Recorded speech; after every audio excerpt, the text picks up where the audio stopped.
Har kuni ertalab turganda bitta holat takrorlanadi. Ya'ni ozgina yot, dam ol, bo'ldi.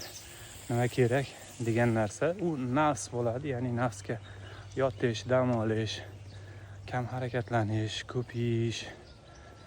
Ya'ni nafsga ko'p narsa bog'liq, ko'p narsaga qiziqadi. Lekin shuni yenga bilish kerak. Bu mana alhamdulillah 8-kun.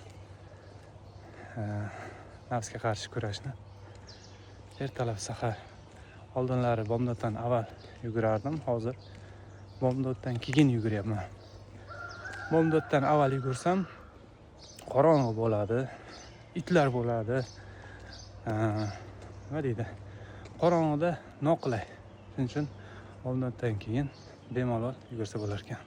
Yugurish badan tarbiyadan keyin muzdek dush qabul qilsangiz, ertalabki turgandagi holatga umuman qarama-qarshi holat bo'lib qoladi hayotingiz.